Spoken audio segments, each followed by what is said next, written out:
Uh, Welcome to this live webinar organized by Group on Development of Rural Economy on a very important topic, rural employment transformation in the challenging world of work. And we are privileged that we are joined by the convener of the group, C.A. Pankaj Saji, and the learned speaker, Dr. Dhania MB, who is associated as a fellow with VV Giri Institute of Labor, Noida. Now, I'll request our convener, C.A. Pankaj Sah, to kindly start this proceedings. Yeah. Very good evening to all distinguished audience and the speaker today, Dr. Dhanya MB. At the outset, I would like to inform you all that the Institute of Chartered Accountants of India is the largest accounting body of the world, founded in 1949. And we are having more than 5 lakh chartered accountants and 10 lakh students working in the field of accountancy, audit, and digitalization. And this year, our president, under his theme Vishwasniya, has decided to have a special group for development of rural economy. How ICAI, as an accounting body, can contribute in development of rural economy to align with the objective and goal of our Honorable Prime Minister. Okay. Uh, a brief introduction of the learned speaker. Dr. Dhania MB is an economist and a fellow faculty at the VV Giri National Labour Institute. She has almost 2 decades of research experience in labour market studies and completed her PhD in economics on employment, microfinance, and rural women's empowerment. In August 2022, Ministry of Labour and Employment, Government of India, assigned her additional responsibility for India's G20 presidency 2023 activities. Yes, sir. Yes, there was some network connectivity issue. So, Okay. as you already introduced our speaker, so we all would be interested in learning and how we contribute and align for the development of rural economy. So we welcome Dr. Dhanya on behalf of the Institute of Chartered Accountants of India and the Group for Development of Economy. Thank you. Over to you, Nikhilji. Thank you, sir. Now I'll request Dr. Dhanya to start her presentation. Thank you so much, Pankajji and Nikhilji. And good afternoon to everyone. And it's truly a privilege to be here today to address this gathering of these professionals and who are really performing the vital role in maintaining the integrity of this financial system and also in our nation's development journey. So as chartered accountants, you stand at the intersection of economy and also with enterprises and ethics. Actually, you decode numbers, but you also interpret narratives of growth, risk, and accountability. So the conversation we have today about the rural employment transformation, it's not just a social or developmental issue. It is deeply an economic, and it's about how India's demographic strength and its labor potential and its grassroots entrepreneurship can be harnessed to create an equitable and a sustainable national economy. So when we speak of India's growth story and our imagination, it often gravitates towards the skyline of our cities, especially on industrial parks, then startup ecosystem and IT hubs. But the heartbeat of India still echoes in its villages. That's more than 65% of our people continue to live in the rural areas, and a large share of them are either directly or indirectly dependent on the rural economy. And it's here in the rural highlands, and we can say that the transformation of work and these livelihoods and aspirations is quietly but profoundly shaping the outlines of our nation's future. So the future of India's economy lies still in these urban corridors and also industrial hubs, but equally in its villages, where transformation in work livelihoods is redefining the national nation building. So you know that the accounting profession has always evolved with economic changes from the industrial revolution to the information technology age, and now into this digital transformation and shaping completely our country. And similarly, India's rural economy is also undergoing its own transformation from traditional agriculture to diversified, then skill to technology driven livelihoods. And the question before us is, how do we integrate this integration in this transformation into a larger process of nation building? This is our major question. So can you please share my PowerPoint so that I can give an introduction about the Yeah. rural India? Yes. Share the PowerPoint.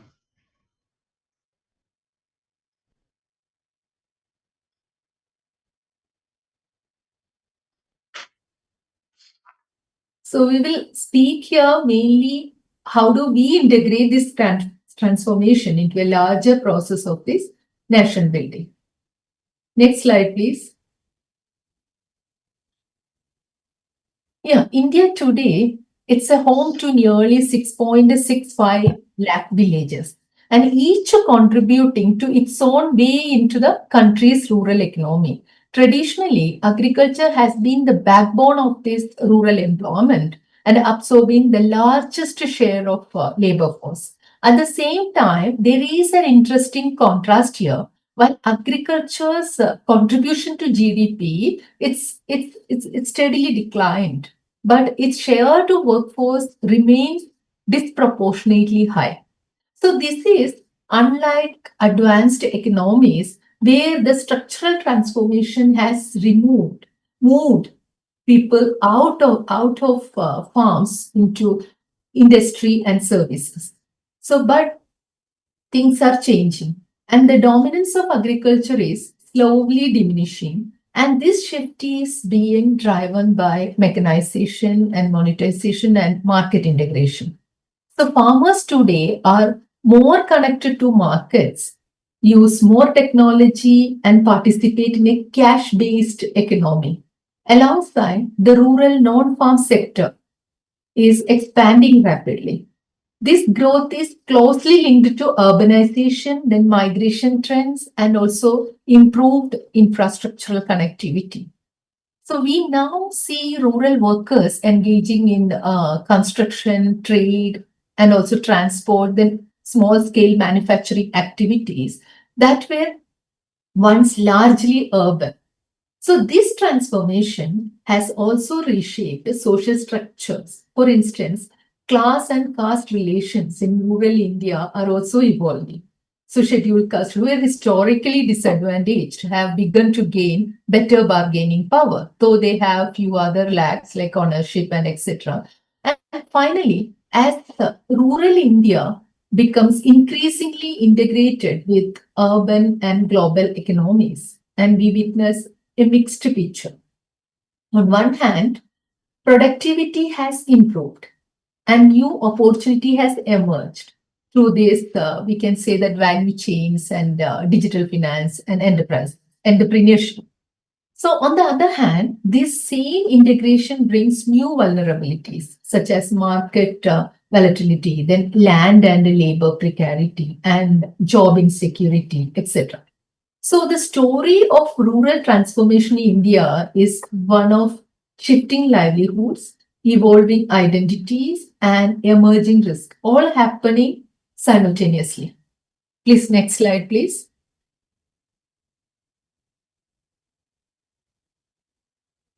Yeah. As rural economies develop, the pattern of livelihood diversification typically follows what economists call it as inverted U-shaped theory. In the first stage, you can see here that when development levels are low, most rural households depend almost entirely on subsistence farming. They produce mainly for their own consumption.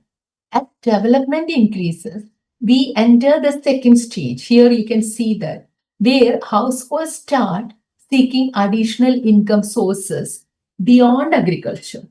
they diversify into multiple activities like wage labor, then small kind of trade and small services, and both to cope with risk and to enhance their income.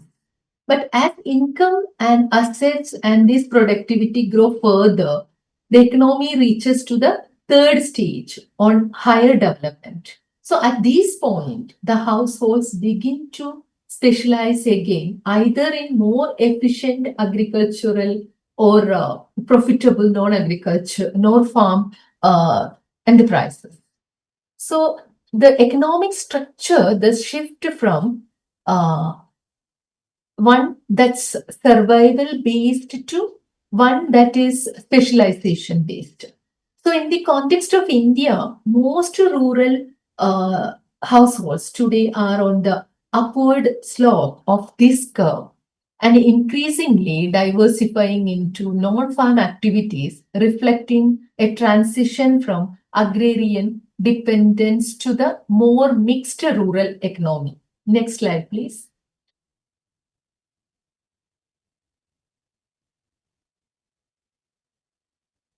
Let's now look at some of the key employment statistics, and that helps us to understand the structural shifts in India's labor market.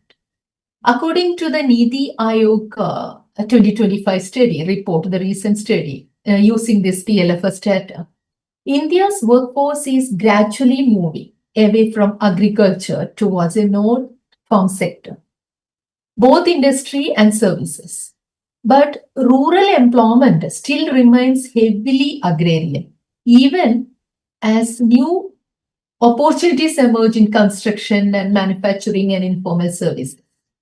So this transition highlights how rural livelihoods are diversifying, though the pace of quality job creating still lags behind the scale of the working population. So according to this latest report of Niti Aayog, around 46% of India's total workforce is still engaged in agriculture, though its contribution to GDP is almost less than 17%.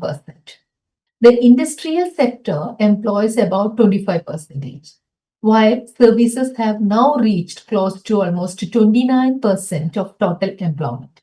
This shows India's slow but steady structural shift. Agriculture remains the foundation, but non-farm sectors are becoming major sources of rural livelihoods. So rural employment continues to dominate overall national employment, reflecting how deeply rural transformation is tied to India's growth story. Next, please.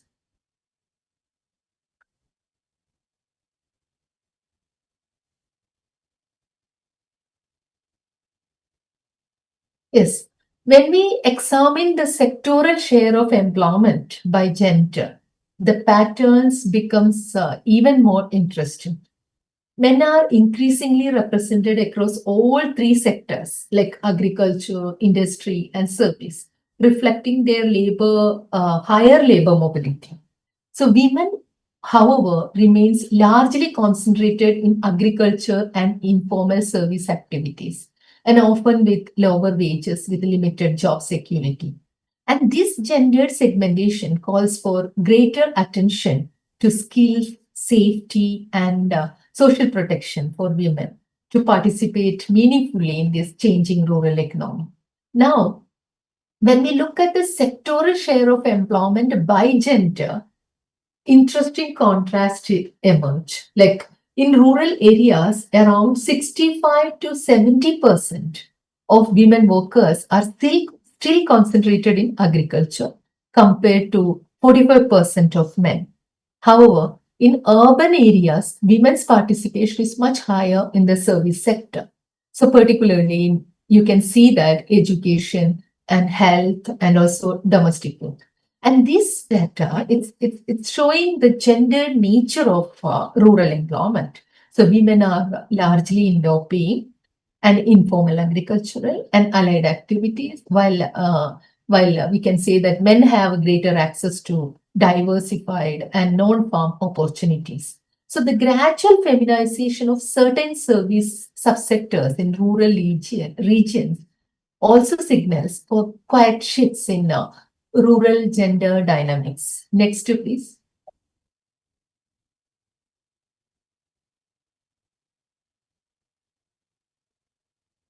Yes, trend of sector-wise distribution of employment. Over time, we can see a clear shift in the trend of employment distribution. Here, see, agriculture's share in total employment is steadily declining, while both manufacturing and service are gaining around, particularly in rural India. So the rise of rural services like trade, hospitality, and education, it indicates that rural economies are now no longer purely agrarian, but increasingly integrated with urban and global markets. And this trend marks a gradual but important transformation towards a more diversified and resilient rural labor markets. And if we observe the trend over time, we can see a clear movement from agriculture to non-farm sectors between 2017-18 and 2023-24. The share of employment in agriculture is declining about 49 to 46%, while service is increasing from, you can see here, 27% to nearly 29%. And industry remain almost stable around 25%. So this transition reflects how rural workers are increasingly diversifying their livelihoods through construction, trade, and transport related activities. So it's also indicating the emerging role of rural non-farm economy as a buffer against agricultural distress and a driver of inclusive rural growth.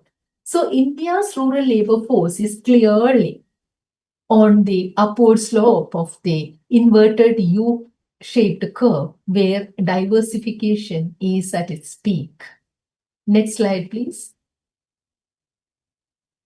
Now, one question that has come up now, labor force are shifting from rural areas to urban areas. Now we are still not in the most mechanized form of agriculture we are practicing. Now, to sustain that agriculture, where will be the labor force coming? Because ultimately some incentive need to be there so that they can be retained and they can still practice agriculture. Because Actually, ultimately, yes, I can understand what you meant. And here, just remember that there is a replacement, it's happening. So I'll be discussing more on AI impact, on how it will impact on the rural economy. Can we wait for that? Yes. So Fine. because and I'll discuss more on that because that part is coming up. Okay. Okay, fine. Yeah. Okay. So when we look at this, let's now look at this employment distribution across service subsectors. And the interesting spatial dynamics it reveals. Like if you look at this chart, the blue bars, it is representing the rural employment. And the gray ones indicating urban employment across various service subsectors coded from G to T. I hope all of you can understand. And the first clear pattern is the reversal of sectoral dominance across space. Traditionally, agriculture remains the primary source of employment in rural India, while services dominate an urban employment structure. However, what we observe now is a blurring of this rural-urban divide, and particularly in several segments of the service sector. For example, you see in sectors G, and in wholesale and retail trade, it is represented in sector G, and rural employment stands at around 37%, even higher than the urban share of 32%. And this shows how markets, trading networks, and distribution chains have deepened in rural India, driven by connectivity, logistics, and digital platforms. Similarly, in accommodation and food services, that's showing in sector I, you can see here, though the overall shares are smaller, we see gradual growing rural participation driven by tourism, local enterprises, and new hospitality ventures. So education in sector P and human health and social work in sector Q are also witnessing higher rural employment shares. So this reflects expanding public investment in rural schools, health centers, Anganwadi services, and local care works. So even in other service activities in sector T, please see that rural employment is catching up with or even exceeding urban levels, pointing to self-employment and small service providers and gig type work emerging in rural city. It's actually showing a replacing. It's not completely stopping the job. What this tells us is that the rural economy is diversifying, moving beyond agriculture into various non-farm and service activities. So the traditional notion that services are only an urban phenomenon is no longer valid. So rural areas are emerging as new service corridors, integrating production, trade, logistics, education, health, and also we can say personal service. So these structural transformation, it's signaling a new phase of rural development where employment is not merely about farm versus non-farm, but about how rural economies are participating in the larger service-led growth story. So while urban areas continue to host high-end services, rural India is no longer confined to agriculture. The spread of services into rural spaces through education, trade and logistics and represents a reversal of sectoral dominance and a step toward a more balanced and inclusive pattern of growth. Next, please.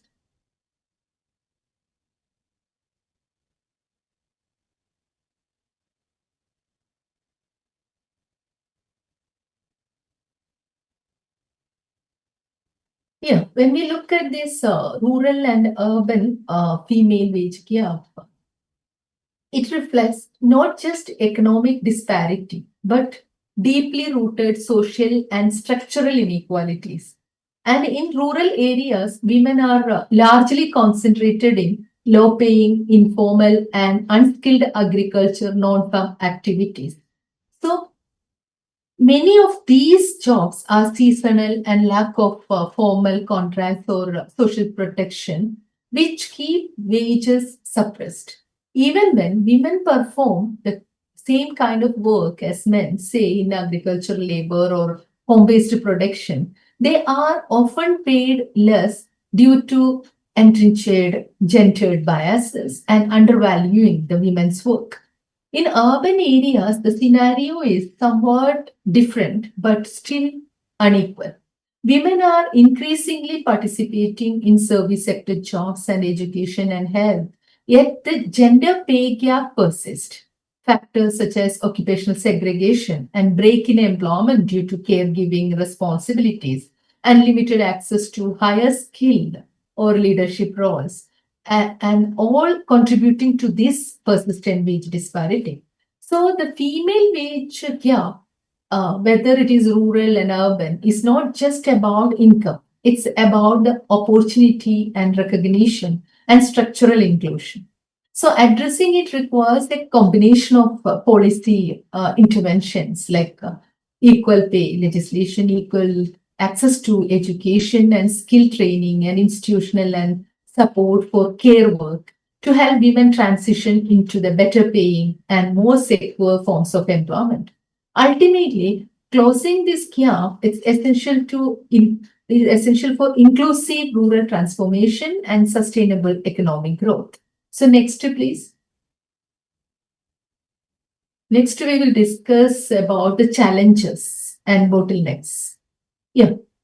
So even today, a large section of our rural workforce continues to depend on agriculture, much beyond what the sector can productively absorb. This is the fact. So this leads to disguised unemployment, where additional labor contributes little or no increase in output. It's a sign that structural transformation in rural employment is still incomplete.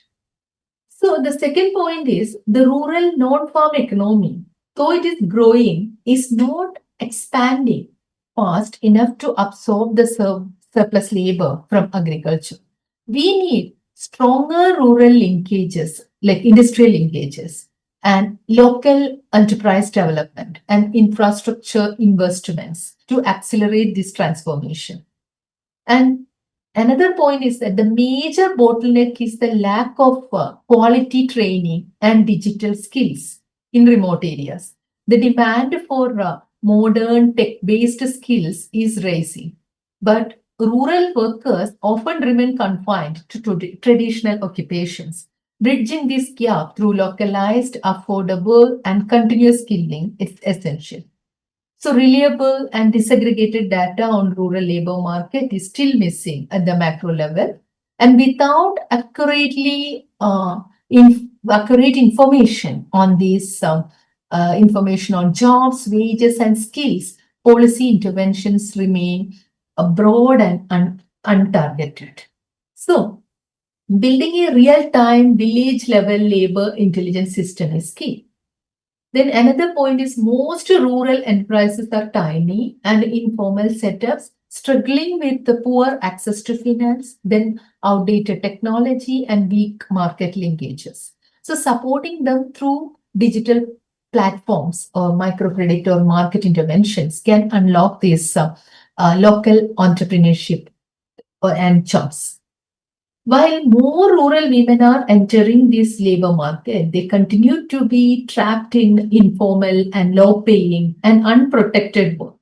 So empowering them required like focused intervention from skilling and entrepreneurship support to social protection and childcare facilities.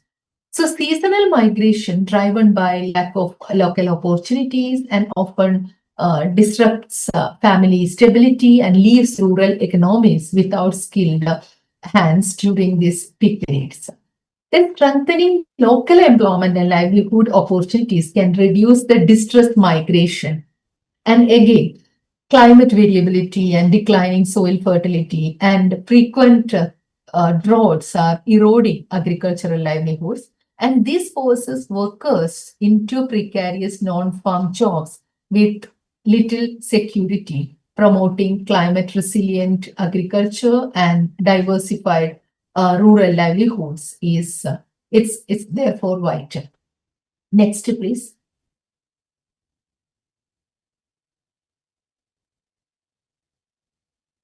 Yeah, when we talk about the initiatives of Government of India, and there are lot more have been done already. So National Career Service, and all of you must have heard about this NCS. It's a transformative platform that connects rural youth with the local employment opportunities, helping to reduce this distress migration by bridging job information closer to home. So it functions through district and state level vacancy listings, ensuring that even remote job seekers can find relevant opportunities. With more than 1,000 model career centers, it offers free career counseling, then vocational guidance and job readiness support to young aspirants.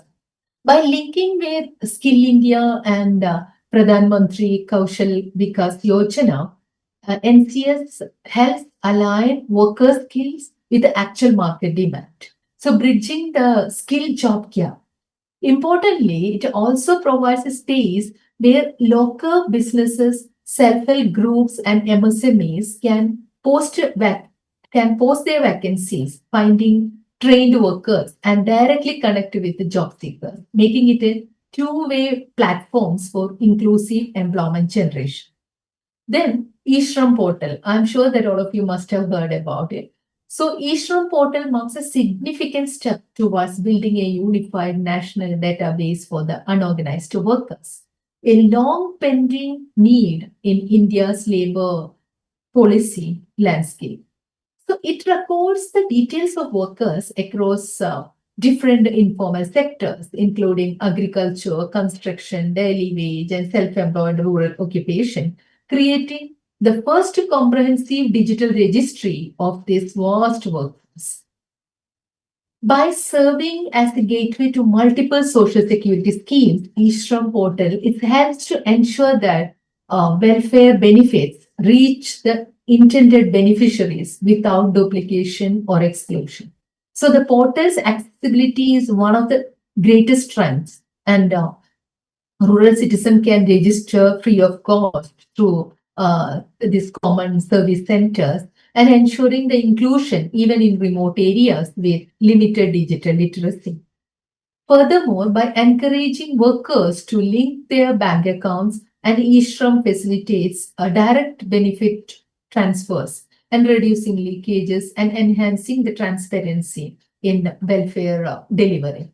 So in essence, this eShram is not just a registration exercise, and it's a foundation for further labor market policies and social security, social protection systems, and inclusive economic planning. So next, please.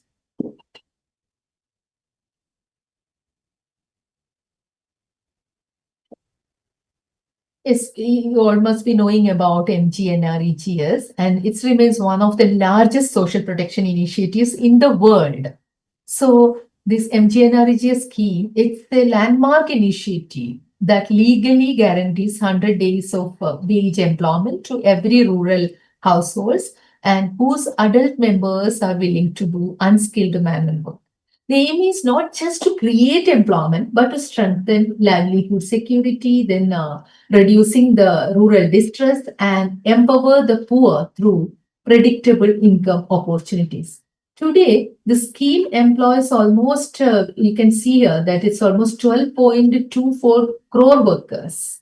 MGNREGA has contributed to rural asset creation, such as this water conservation structure, rural roads, and soil improvement, etc., and also has played a critical role in countering the effect of droughts and the migration pressures and seasonal unemployment.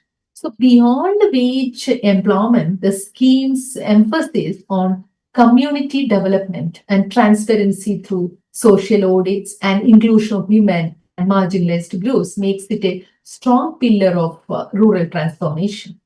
Then again, there's Deen Dayal Antyodaya Yojana, National Rural Livelihoods Mission, that is we call as DNRLM.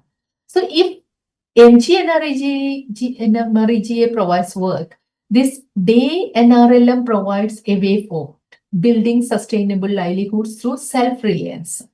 So the Deen Dayal Antyodaya Yojana, the National Rural NRLM, it's actually focusing on empowering rural women by organizing them into self-help groups and supporting them to start and expand income generation activities. So it connects SHGs with formal banking systems and enabling them to access credit and financial services, moving from subsistence to entrepreneurship. So it promotes diversified livelihood opportunities across both farm and non-farm sectors and provides skill training and entrepreneurship support to rural youth. So it is implemented in almost 7,627 blocks across 745 districts, and the mission has already mobilized over 10 crore households into 91 lakh SHGs. So reflecting one of the world's largest community-based poverty reduction efforts. So this initiative has not only improved income levels, but has enhanced social capital, then leadership among women, that's the major thing, and financial inclusion in the rural India. Next, please.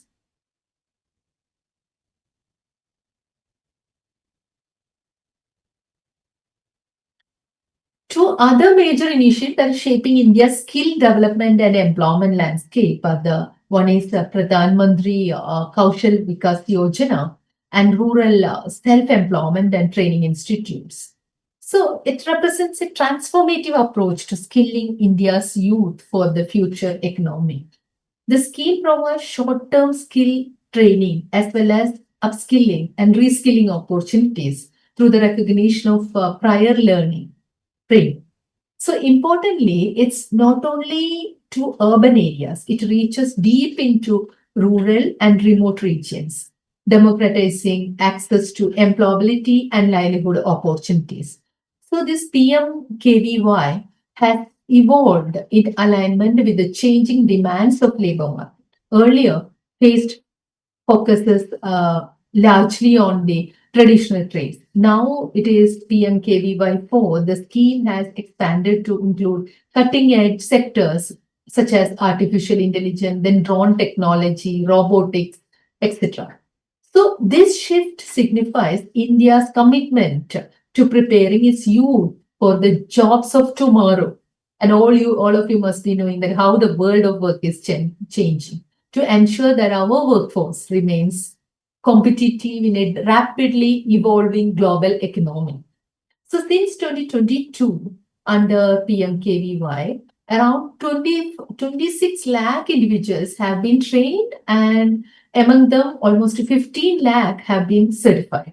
So a significant milestone that underscores the reach and impact of the initiative. So complementing PMKVY's national reach are the Rural Self-Employment and Training Institute, another crucial initiative aimed at promoting entrepreneurship and self-employment among rural youth. So this Rural Self-Employment Training Institute is function as a bank-led institution providing high-quality residential and free training programs and followed by post-training hand-holding and credit linkage support to ensure that the trainees can successfully translate their skills into sustainable development. So each self-employment training institute carries a prefix of its sponsoring bank, giving it a distinct institutional identity and strengthening the link between the training and financial empowerment. So the growth of these rural self-employment networks impact is noteworthy because it's from 22 lakh candidates trained in 2016-17 to 57 lakh in 2025-26 and financial year. So it's indicating not only scale, but also sustained outreach and effectiveness in rural skill promotion. So together, this PMKVY and self-employed training institutes, regional self-employed training institutes, reflect a comprehensive approach to skill development, one that combines industry relevance, inclusivity, and also entrepreneurship promotion. So these initiatives are helping India move closer to the vision of Atmanirbhar Bharat, where every younger person, and whether in a metropolitan city or a remote village, has the opportunity to acquire meaningful skills and securing decent work and also creating their own enterprises. Next, please.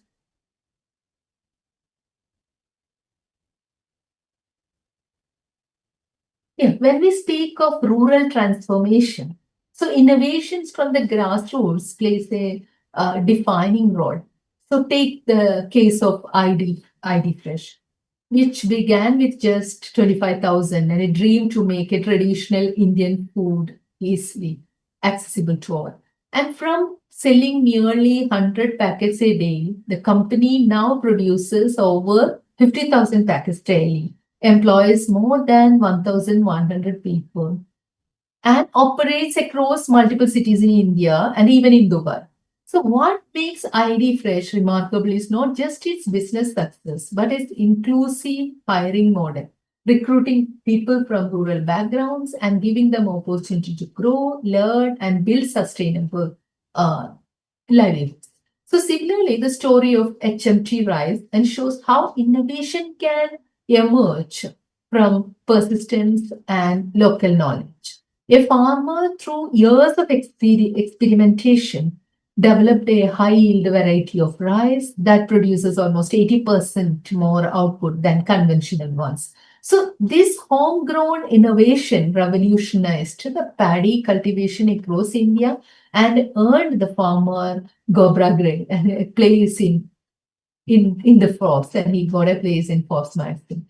So a powerful reminder of how scientific curiosity and rural ingenuity can drive national productivity. And another one is the Mythical enterprise from rural Gujarat. It's also an inspiring example. What started as a local effort to create affordable, sustainable cookware has grown into a global brand, exporting terracotta-based products from refrigerators and non-stick pans to low-cost water filters. So the mythical refrigerator made entirely of clay and working without electricity keeps food fresh for days before using the simple principle of water evaporation. So it beautifully symbolizes how traditional wisdom can meet modern sustainability challenges. So these stories of this ID Fresh and HMT Rice and Mythical shows that India's rural transformation is not only about states schemes or corporate intervention, but also about individual innovation and local enterprise and creating spirit of rural India driving this inclusive growth. So next, please.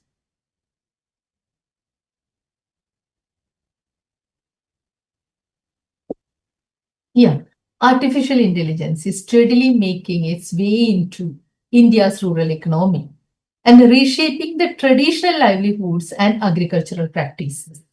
And with AI solutions, and there are a lot more things is happening. Like with these AI solutions projected to grow at over 23% annually. So rural India is witnessed a quiet digital revolution.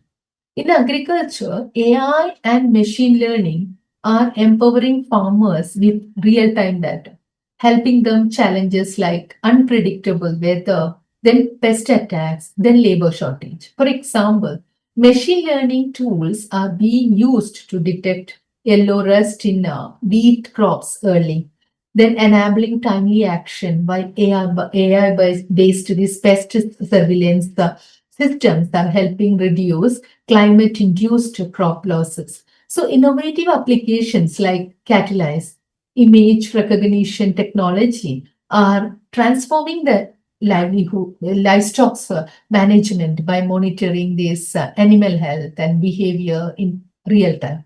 So the government has also launched 3 centers of excellence in artificial intelligence, including one dedicated to agriculture with a almost 990 crore budget over 4 years, focusing on empowering farmers through AI-driven solutions.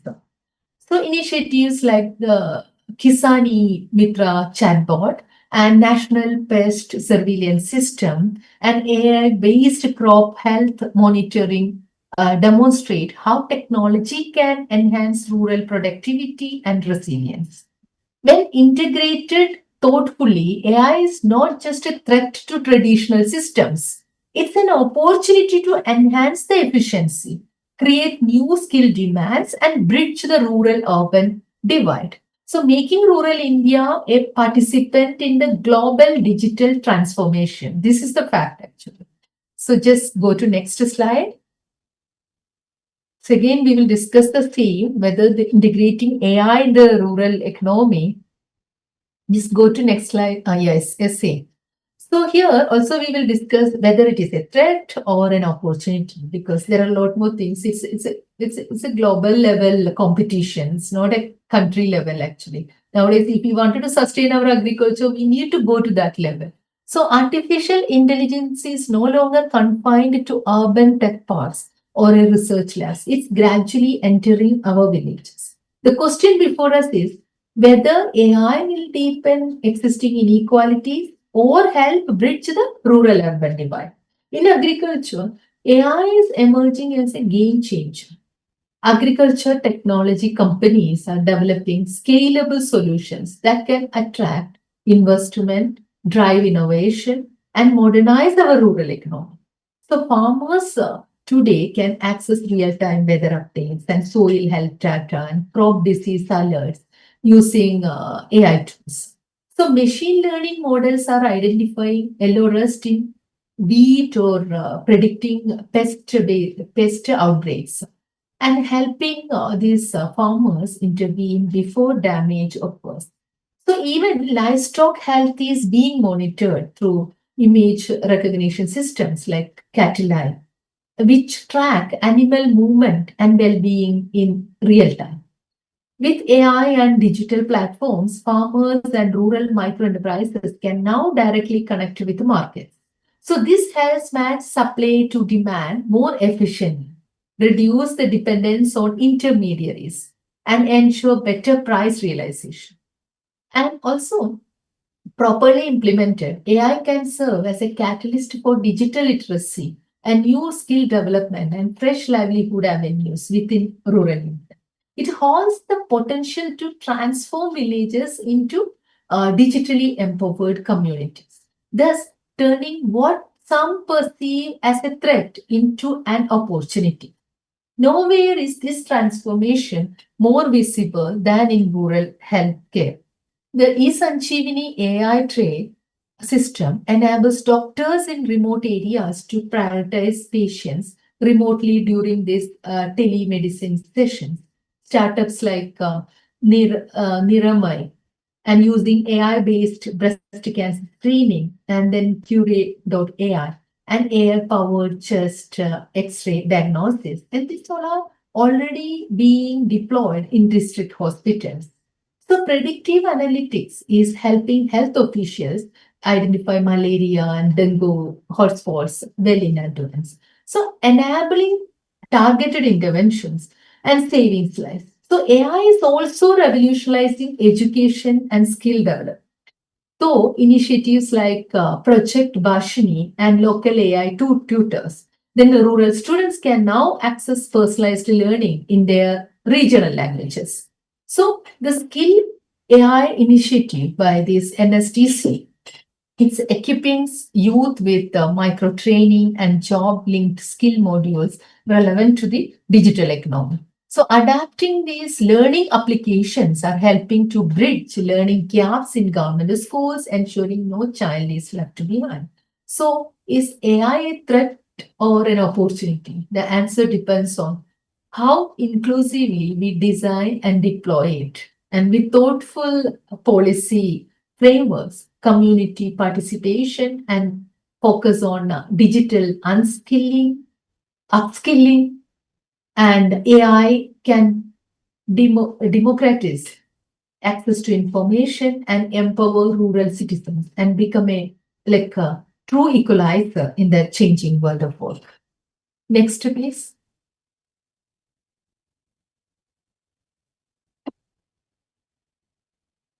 So this is actually it's artificial intelligence is steadily redefining the learning landscape in rural India, turning what once seemed a threat into a transformative opportunity.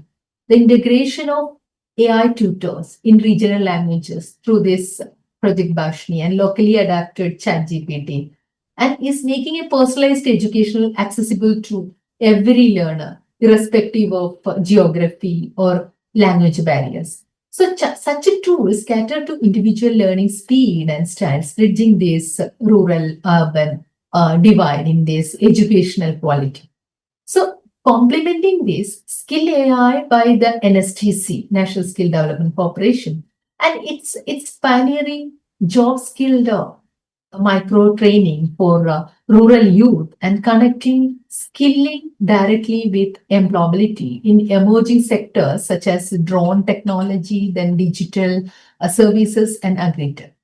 So moreover, the adaptive learning apps are revolutionizing government school classrooms by identifying learning gaps and tailoring supports to each child's needs.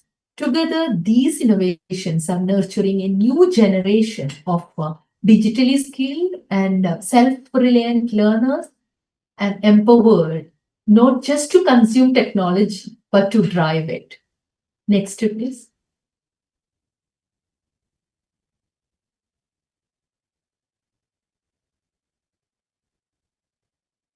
Yeah. As we move forward, this rural transformation must go beyond agriculture but that does not mean leaving farming behind. This I wanted to stress more. This does not mean that we are leaving agriculture. Rather, it means strengthening agriculture through technology, innovation, and value addition. So we need to bring in digital tools, precision farming, and also agri-tech solutions and sustainable practices that make farming not just a livelihood, but a profitable enterprises. So at the same time, it's equally vital to build a vibrant non-agriculture sector, one that becomes the new engine of rural growth, employment, and also for innovation.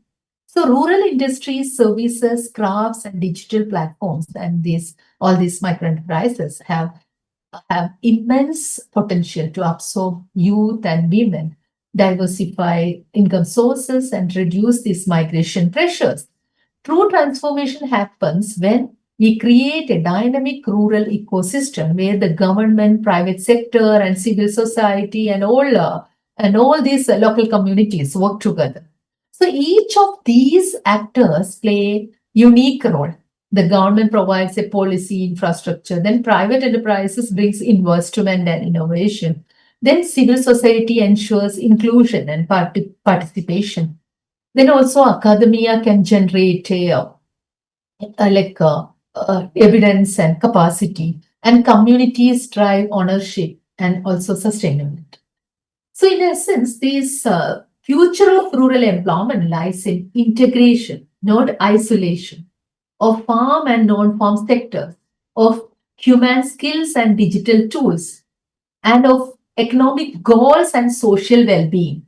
And this holistic collaborative approach can truly make rural India, the cornerstone of an inclusive and future-ready economy. Next, please. So there are a few suggestions which we will be putting up. What are the dynamic solutions? So to make India's rural areas truly developed, we must adopt dynamic and context-specific solution, because one size fits all approaches simply don't work in a country as geographically and socially diverse as ours. So rural transformation needs to be multifaceted, like even unbalanced at times, focusing on infrastructure, targeted skill development, and industrial diversification. We need to push beyond agriculture, diversify non-farm employment, and build a strong service growth corridor to exploring new frontiers in logistics, supply chain management, then agri-tech services. So developing a rural hubs that integrate healthcare, education, logistics, etc., and better connectivity will help generate employment beyond agriculture. Then expanding access to microfinance and fintech innovations. That's also will empower self-help groups and small entrepreneurs, enabling them to scale up. And at the same time, promoting next generation technology-based service ecosystems like AI-enabled education and digital entrepreneurship. And it will prepare the rural workforce for the future economy. We also need to strengthen finance literacy and STEM education, especially among these rural youth and women. So, what they can participate meaningfully in new economic opportunities. So, finally, lifelong learning. So, through these internet or based platforms and also these digital applications must become a part of rural life, ensuring that workers and entrepreneurs remain future ready in changing world of work. In essence, rural development is not longer just about farms and fields. It's about building resilient and tech-enabled and inclusive communities that can thrive in digital era. Next, please.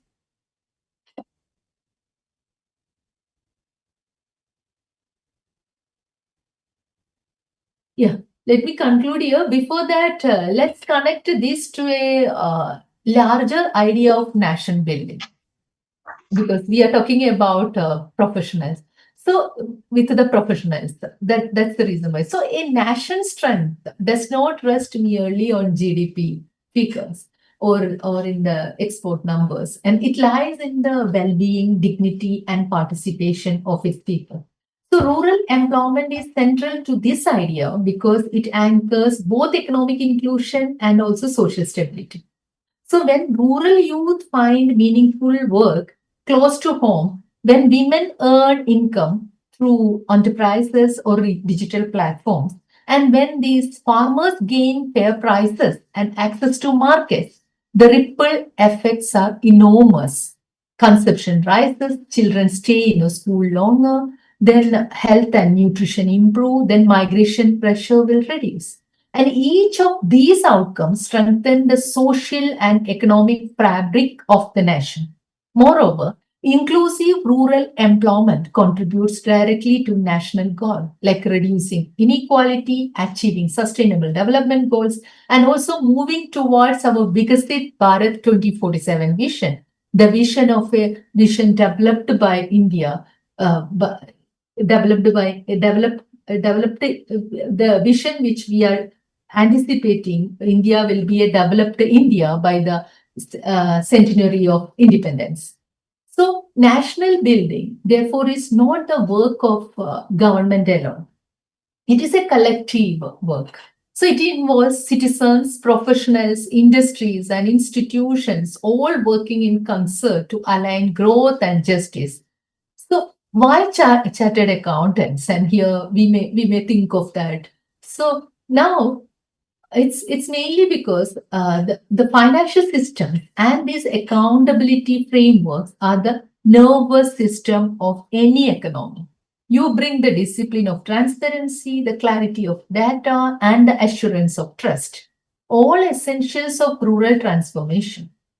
And let's now look into some of the dimensions before winding up. So like if you look at the data transparency and local governance. So the decentralization of planning under the programs like MGNREGA, this as we talked earlier, or various entrepreneurship schemes requires reliable financial reporting. So CAs can play a crucial role in strengthening the financial management at the grassroots level, whether through panchayats, cooperative, or self-help groups. So ensuring that resources are used effectively and equitably.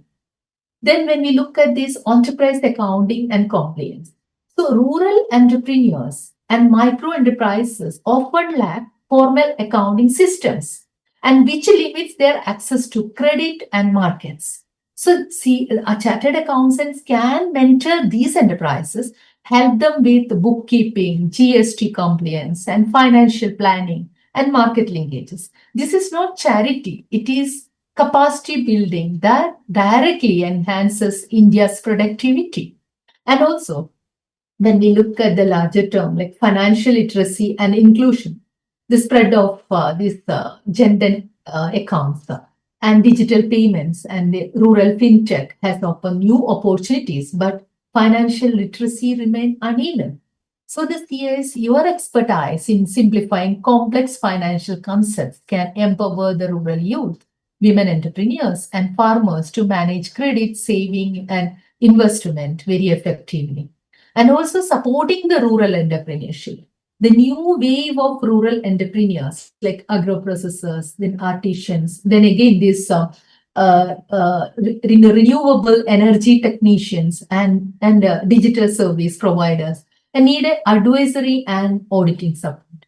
So CAs can help them structure their business, access government incentives, and also maintain credibility with the banks and investors. By engaging with the rural economy, you are not just expanding the professional horizon, and you are contributing to the moral and economic foundations of national building.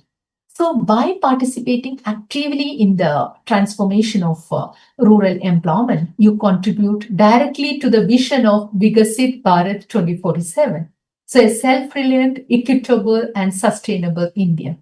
So, thank you so much. And let me end here, and I'm happy to take all your doubts and questions.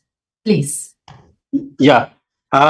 It's wonderful, fantastic presentation. In such a short span of time, you have almost touched all the facets of rural economy. Even I was wondering that I'll be asking few questions about what role chartered accountant can play in the rural economy. But in your summation, basically you have clarified all the different avenues that the chartered accountants can play, because definitely it's a noble work that you are partner in nation building, and you are basically helping the development of the economy by way of your contribution. Because definitely as a finance professionals, there are various opportunities that has been there itself, where financial literacy is very much required, and that too at the rural level, that is not uniform.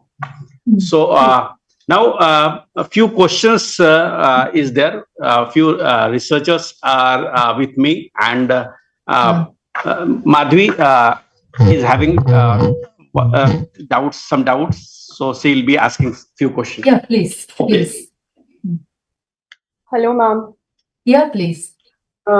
Actually, you earlier discussed that initially the wages gap between the rural and urban women. So I just want to ask the question on basis of that digital inclusion and skill development area. So government initiative help bridges that gap of rural and urban female wages gap. I just want to know that area. Yes, actually, when we look at, we can see that because as I told you in the beginning, that more informal employment, especially the women employment, is informal, because almost most of the women are informal workers.